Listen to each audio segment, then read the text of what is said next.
Hi everyone, welcome to our next podcast here with Musical Movements. We are at Beverage Boutique by Hey Bartender here in Ruislip. And the next topic that we're going to touch up on, I think not just us, but all DJs are going to be touching up on, is about sound limiter. So I'm here with Nanesh, who is DJ Rugrat, myself, Ash Sincere. Rugrat, what do you think about sound limiters? That's how I'm going to start it. I would say it's perhaps one of the most dreaded topic with any DJ, and one of the most concerning elements for many clients that I talk to. I think naturally, a sound limiter can cause problem for many clients. It can definitely cause some concern. But if I'm honest with you, for me, I'm all right with sound limiters. Personally, I know it's not the kind of the ideal thing to have. So I guess to start with, we should break it down. What is a sound limiter, right? Because I'm sure many people are listening to this podcast and are probably thinking, what is a sound limiter? Because naturally, when you book a venue, perhaps one of the things that is overlooked is a sound limiter. So essentially, what a sound limiter is, it's something that stops you from exceeding a certain volume. So if you're doing an event, and there's different sound limiters that can be installed within your venues, which we'll get to. But essentially, what it means is that your sound is restricted, so you can't exceed a certain level. And there's various reasons why people have a sound limiter installed in their venues.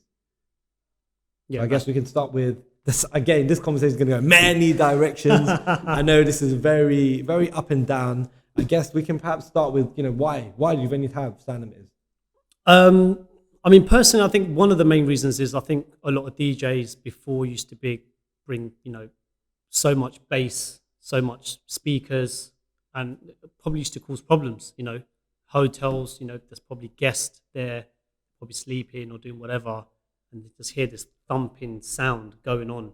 So they probably made some complaints, and then eventually that's probably something they put in place. But it's not just hotels. Manor houses and country clubs or wherever you're DJing, you've got a lot of, residential people around the area. You've got maybe the owner of the place that lives there, and they've put it in place. But some venues are not too bad. Some venues are actually okay. You can get away with good sound. But then there's other venues where it's really, really low. Where, like I was talking to Shrey earlier, you can talk to the person next to you on the dance floor while the music's on, while the party's going on. And I think that sort of sometimes kills the mood, if you think.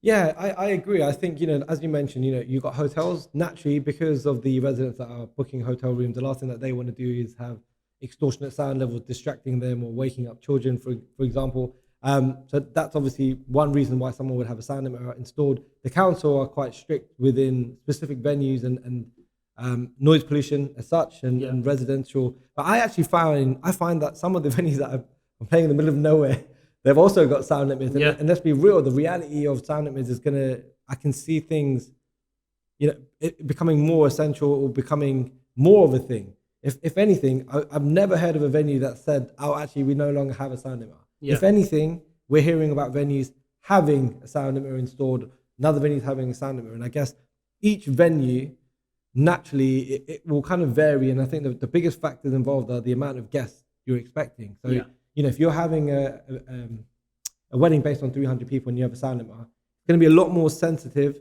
than having 100 people within that same room. Yeah, you're right. And I think that's one of the very important factors. And it's also quite interesting to note that, there's a lot of DJs that really are anti sound limiters. But the reality is, I guess we have to learn how to work with it. And in my experience of playing with venues that have sound limiters, I still find that it works. And I like to think it's based on the music still that's played, and I'm not judged just on the volume of the system. And sometimes, again, the appropriate balance of speakers, it varies based on DJs. Yeah. Like me and you, we already know where we stand on this. We're totally different. We're totally opposite in sounds. And like for me, what I find suitable for me, Ash will find something more suitable for him. And I guess naturally with each DJ, it's always going to be the case. But I'm actually not necessarily a fan of having, like, for example, so many bass bins. Yeah. Like in the nightclub atmosphere, etc., I'm okay with that. For a wedding, blowing away people in the basement right next to the tables. That, and sometimes with the floor plan, we're positioned where we are without a sound limiter, people get excited. And if we're not constrained or restricted, then the likelihood is the volumes are going to be excessive in many occasions. Not all, but I know DJs that show up with 6 bassmen and 2 tops or something for a venue that 100 people. It doesn't need it. No, it doesn't need it. But I think that's where it's killed it. So I think that's where most DJs have come in with so much sound system when they don't need it, and that's what's triggered this sound. Because there's so many good venues out there that didn't have a sound limit before, and you know what you need to bring in there. But nowadays, I mean, people are bringing so much stuff, and that's what's triggered it. And now, 75% I think venues now do have a sound limiter. I think it's just really just the hotels that don't, like maybe your Marriotts and your Hiltons and Ramada, those ones. I think they're the ones that don't really have the sound limiters. Yeah, I mean, a lot of venues don't have them, but they have someone on the day that's kind of monitoring the volume, and they have a kind of a sound reader and kind of advise you and say, look, if the music's too loud at a certain point, then please put it lower, etc. Yeah. But I guess what it comes down to is each of the venues individually have to be kind of respected that capacity. Yeah. Because I know a lot of people that have a system of trying to bypass and trying to work on that basis. Yeah. And some of the venues that we have to sign contracts with when we go there to say we adhere by the sort of policies, etc. I think it can be disheartening when you have people in the audience saying, "Can you play the music louder?" etc. That can actually be slightly disheartening. But I guess it's a case of kind of just working with the venue, because if anything, you can't really. No. You haven't really got a choice. There's not much you can do. No, I mean, have you come across a lot of people coming up to you saying, "Turn it up, turn it up"? I wouldn't say many, but I've definitely experienced people come up to me at some venues, and I think, to be honest with you, if it's kind of explained, because how do you explain what a sound limiter is to someone that is there as a guest? Because the sound limiter, some of the limiters are not just based on the music. It's based on, for example, a door player. Yeah. That can trigger it off. The audience making noise at a specific time frame, like that whole traffic light system. If it's red for 3 seconds or something, it then powers off every power plant where the DJ is set up. Just the lights, everything, screens, LED wall, everything's going off. I mean, that is definitely difficult, because I can tell you that as a sound limiter, one of the scariest thing for a DJ when the power's cut, because it makes us look really bad. Yeah. Firstly, secondly, it's quite difficult to get everything back up, restart it, etc. It's not easy. I prefer the compressors, because there is compressors. Yeah. And if anything, I'm surprised that there's not some group or like a regulation system of basically going through the venues, sound limiters, and figuring out the best way to cause as least problems as possible. Because for all venues that have a sound limiter, they should be taking into consideration the potential damage it can cause for their party. And I think it's something that can be resolved realistically, right? Because some venues have a fixed sound system which you have to use. Yeah. And sometimes that's fine, no problem. That works, right? Sometimes it works. But what happens if someone's not there from the venue and something not working, and because the venue has a sound system, we haven't brought the sound system with us? And I've been in that situation before. Yeah. I like to sometimes just take speakers extra with me in my van, so that we've got something that, even if I know the venue has equipment, just as a kind of precaution. Because I think, again, one thing I'm always concerned about is if we show up, it's still ultimately, the reflection will always be on the DJ. People won't think about, the sound limiter, that was the issue, not the DJ. They'll be like, the DJ wasn't good, or the volume cut off. And some venues, if you open the door, the sound limiter is cut off. Yeah, that's true. It triggers off the powers as well. Yeah. No, that's true.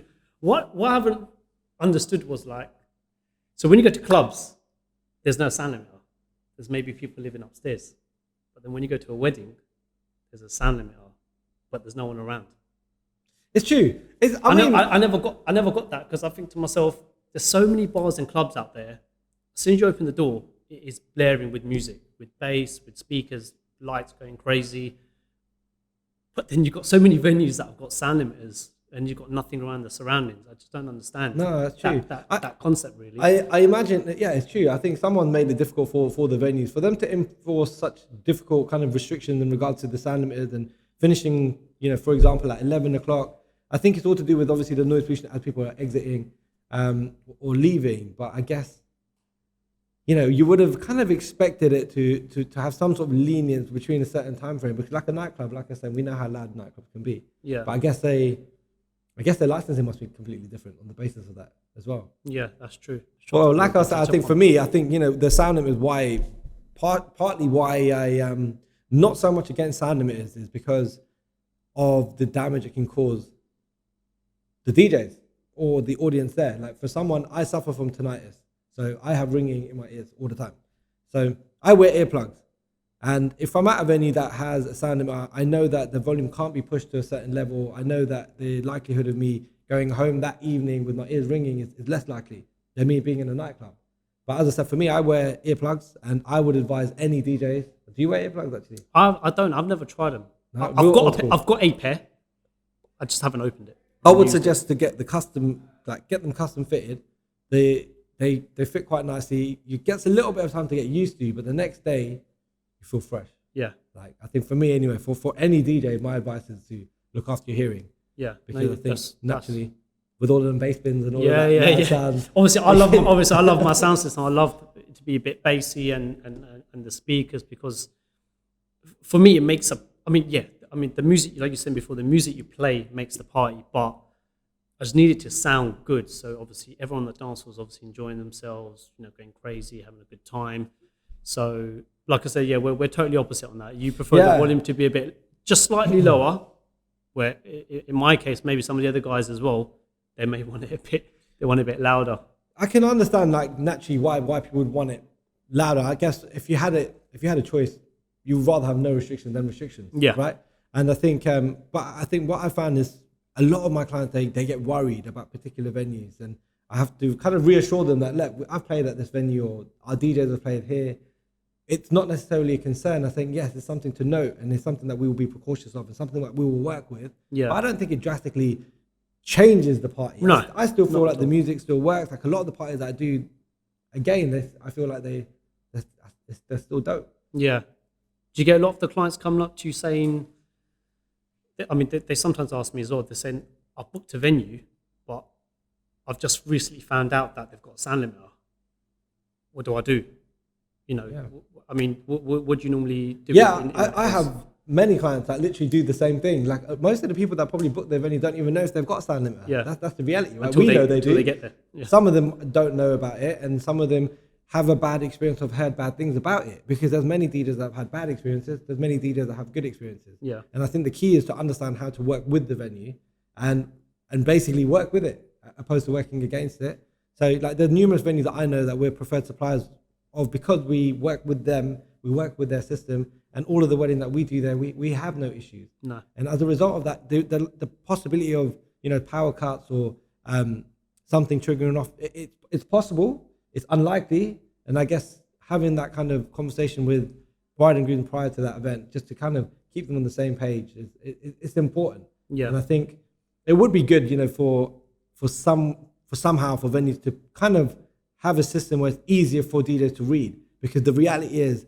for DJs that are not well experienced enough to understand sound limiters, they will struggle, and if they do something wrong and the power cuts off, they don't know what to do. No. And that's why they've had a negative kind of experience with it. And I think then naturally when they're speaking to someone else, they're saying certain things. So people will call me and say, oh, I spoke to this company that said X, Y, Z. And when they speak to me, then I kind of got a different opinion on it. But I guess it kind of comes down to personal experiences. No, that's true. There's, like you're saying about traffic light system. There's times where I've DJed at a wedding, the music's within level, but then the crowd are shouting so much from the music that, or the song you've certainly played, and they've gone crazy, and then it's gone off. And then, like you said before, there's no one there to reset it or nothing like that. So it's a case of like running around trying to find the reset, but the reset button doesn't work. You've got to go elsewhere and turn it back on again and things like that. I found that annoying. Have you come across that? I agree with you. So usually when we have a team, so it's funny because some of the venues, when they have a sound limiter, they either have that traffic light system somewhere where we can see it, or sometimes we can't see it. So I try my best to tell the team that's with me to keep your eye on it, and if I'm going a little bit louder at any point, let me know. But I also make note, if the audience are making a lot of noise, then I bring the volume lower on the song, so that I try my best to balance it between there. But it's also based on what equipment I bring. So if I know that a venue has a sound limiter, I'll bring two tops, and I try not to push any more than that, maybe 4 tops and distribute the sound, or put the speakers in other places or something like that. But definitely then I would avoid bass bins, for example. Yeah. You got to naturally help yourself. But if you've got bass bins Yeah. and you've got tops and you're in a place that's got a sound limiter that's relatively sensitive, it can be hard. Although, in my opinion, I would always much prefer, a venue to kind of just work with us, opposed to kind of just saying, look, this is it, this is the restriction, because sometimes sound limiters can be temperamental. Yeah. And that's the reality, because it's not our sound limiter, so we don't know exactly how to work with it all the time. And sometimes it's it can be a little bad at times. That's the honest truth of it. So again, I'm not trying to scare anyone that's getting venue that has a sound limit, but these kind of questions, it should be noted that you kind of got scenarios around working with it and understanding what happens if it does cut off, and having sometimes staff on site to assist with it, or a phone number that's provided to the DJ so that the DJ knows if something was to go wrong here, and the reset button, for example, doesn't work, then they've got a number that they can call. Yeah. And a lot of the venues that I work with, they're like that. They're quite easy to deal with. They say, look, if you have a problem, call us. But majority of the places we work with, we don't have problems, which is good. Makes our life easier. But then again, there's so many new venues that I still play at, even till this day. Every other week can still be different places. Or when you would have thought, how many places do we play at week in, week out, and we're still playing at new places in London? It's crazy. Yeah. So I'm going to take this opportunity to plug Beverage Boutique. They have made me a old-fashioned cocktail with no alcohol, so it's a mocktail. Being January, which is the current month we're in, I'm not too sure when this podcast will be released. It's currently trying to do this whole dry January thing. Yeah. How do you find dry January? Because I'm having the juice. Yeah. I mean, I've been asked to do it, but I haven't.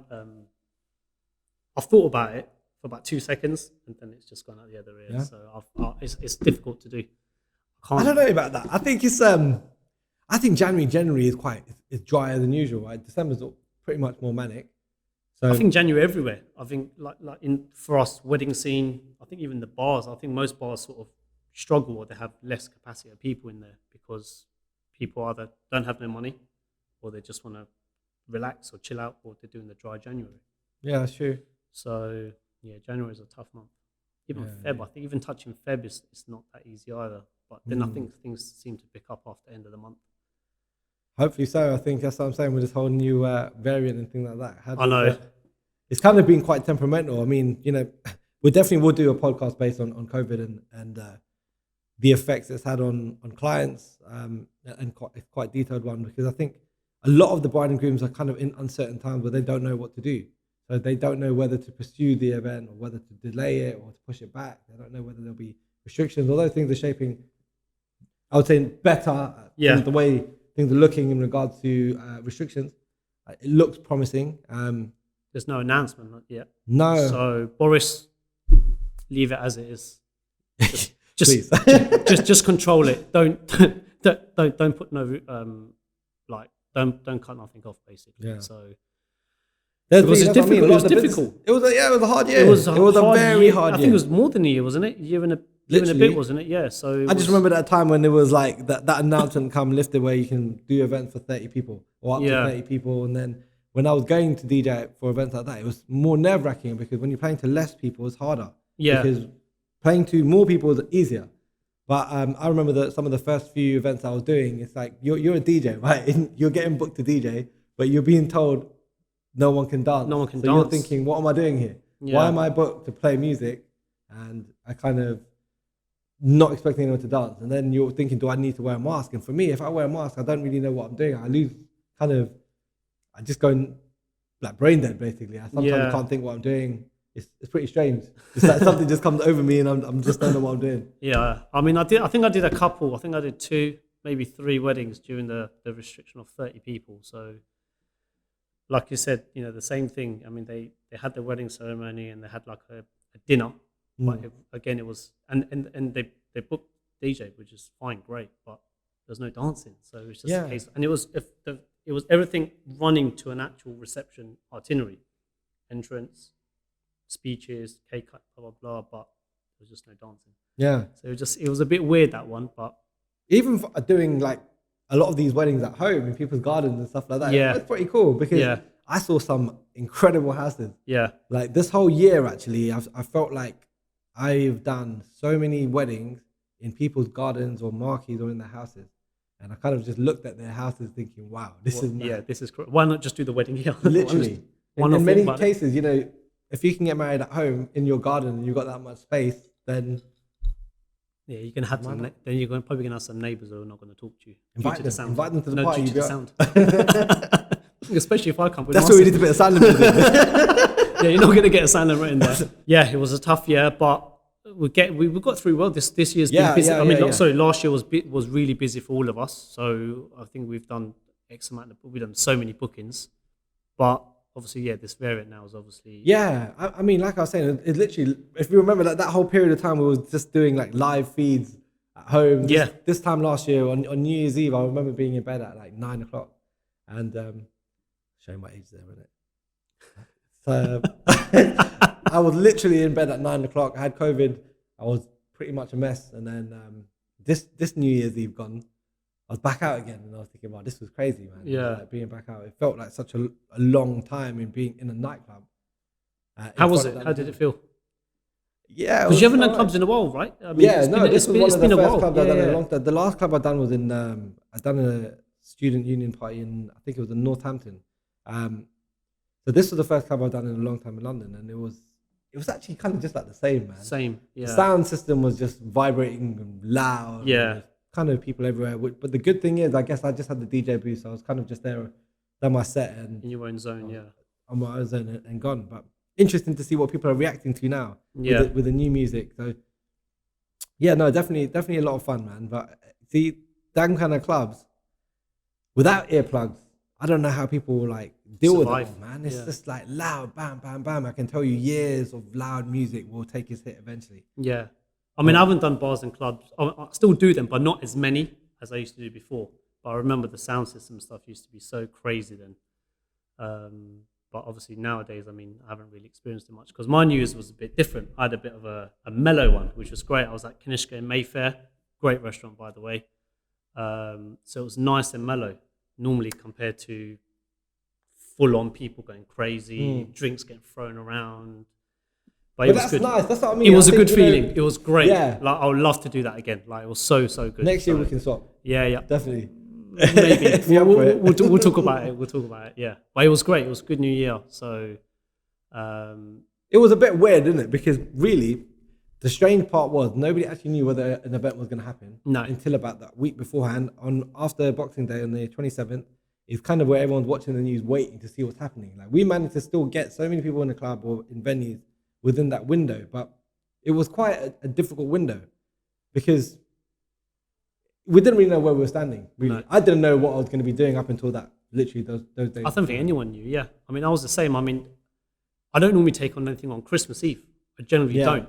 And I thought to myself, I may not be playing New Year's Eve, so I thought I'll take something on Christmas Eve, and I did take something on, and then realised a few days later that New Year's Eve was going to happen. So then I had. Well, you've done a lot of Christmas parties as well, actually. I this did year. So loads. how was that? How Yeah, it did was you find good. that? Yeah, I loved this. I mean, corporate events. I love it because sometimes it's the songs that you don't get to play. You know, Right. like your Cheese, Pop, your ABBA, Spice Girls, and stuff like that. You don't really get to play it all the time because when we go to weddings, it's normally Bollywood, Right. Bhangra, R&B.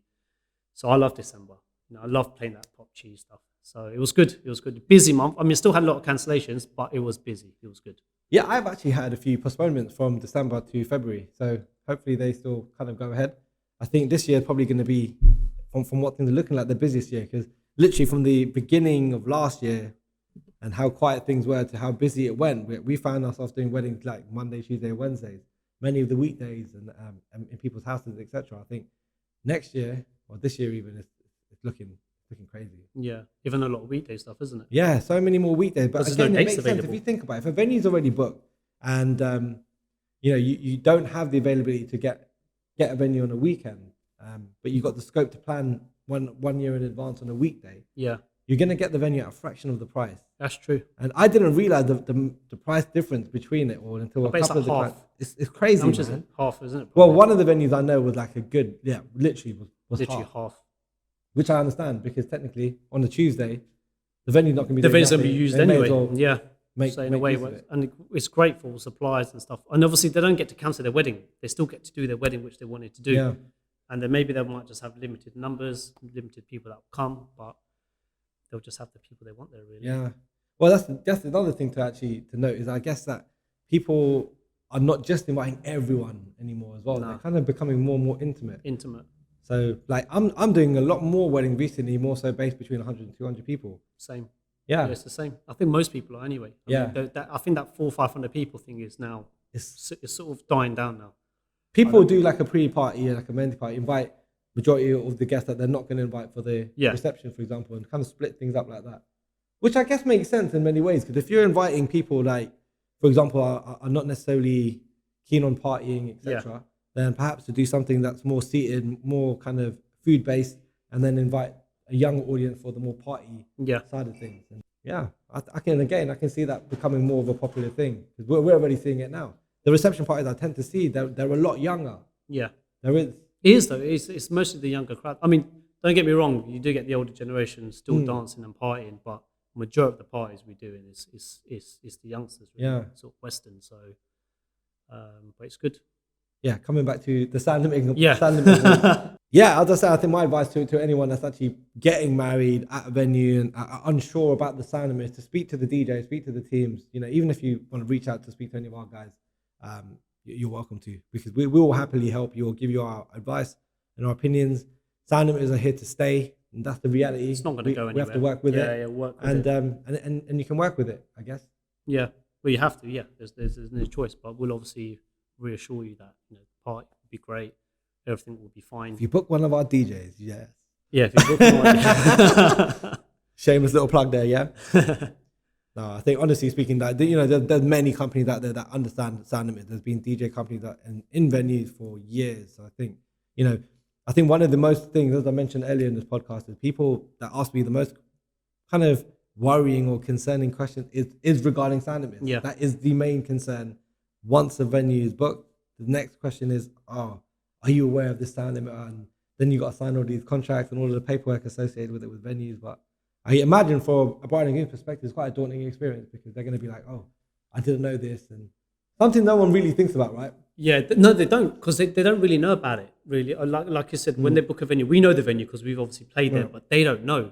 And there's another question that they also ask us as well, is when they know about the sound limiter and they're aware of it, the thing that they ask me, which I can never answer, is, but how loud will it be?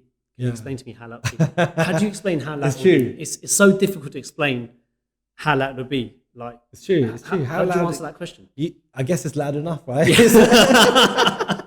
It's got to be. You're going to maximize the volume as you can, as much as you can. And I think as long as the speeches, etc., can be heard, like even the background music. Yeah, the party elements obviously it's definitely important, but I think it's some of the venues silent was no drama. It's just like normal, right? It's like even if you didn't have a restriction in regard to the sound, you're unlikely to exceed a specific volume. And I think others different. The only way you can probably do it is tell them to go to the venue, put the speakers on, and wait in the room, and you hear it. Wait in the room and see, and just when it gets to red, that's then you know where it is. But then if you do that and the two people in the room, it's going to be loud. It's empty room. If you go in the room with 300 people, it's totally different. Yeah, it's totally different.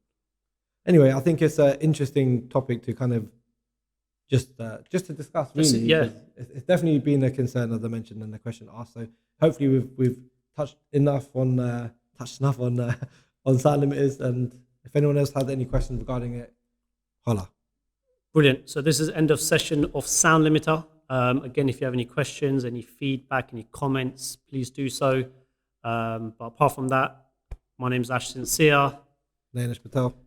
We'll catch you for the next episode. Thank you.